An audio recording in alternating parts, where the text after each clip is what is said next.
اللہ من الشیطان الرجیم بسم اللہ الرحمن الرحیم۔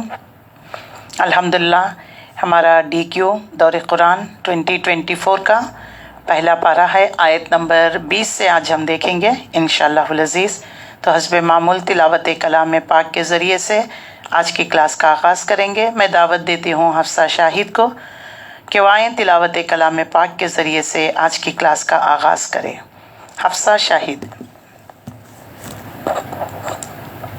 أعوذ بالله من الشيطان الرجيم بسم الله الرحمن الرحيم يا بني إسرائيل اذكروا نعمتي التي أنعمت عليكم وأوفوا بعهدي أوف بعهدكم وإياي فارهبون وآمنوا بما أنزلت مصدقا لما معكم ولا تكونوا أول كافر به ولا تشتروا بآياتي ثمنا قليلا وإياي فاتقون ولا تلبسوا الحق بالباطل وتكتموا الحق وأنتم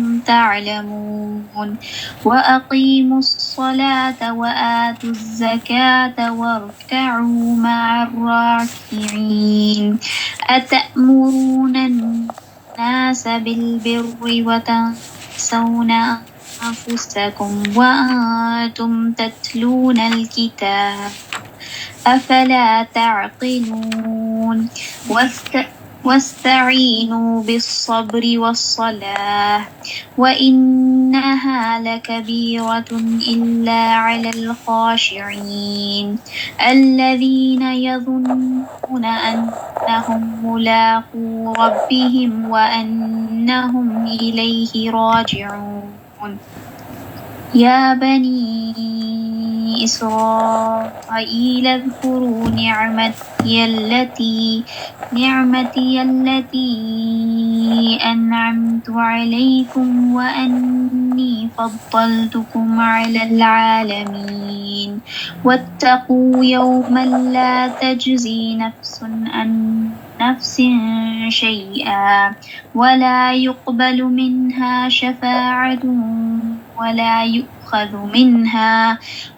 يؤخذ منها عدل ولا هم ينصرون وإذ نجيناكم من آل فرعون يسومونكم سوء العذاب يذبحون أبناءكم ويستحيون نساءكم وفي ذلكم بلاء من ربكم عظيم وإذ فرقنا بكم البحر فأنجيناكم وأغرقنا آل فرعون وأنتم تنظرون صدق الله العظيم۔ صدق اللہ العظیم۔ الحمدللہ رب العالمین، والصلاة والسلام علی رسولہ الکریم وعلیہ وصحبہ اجمعین والعاقبۃ للمتقین، اما بعد۔ محترم خواتین اور عزیز بہنوں، السلام علیکم ورحمۃ اللہ وبرکاتہ۔ اعوذ باللہ من الشیطان الرجیم بسم اللہ الرحمن الرحیم۔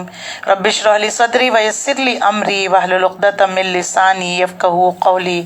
رب زدنی علما اللہم انفعنا بما علمتنا وعلمنا ما ينفعنا وزدنا علما۔ رب یسر ولا تعسر وتمم بالخیر، رب یسر ولا تعسر وتمم بالخیر۔ اللہم انی عبدک ابن امتک ابن ناصیتی بیدک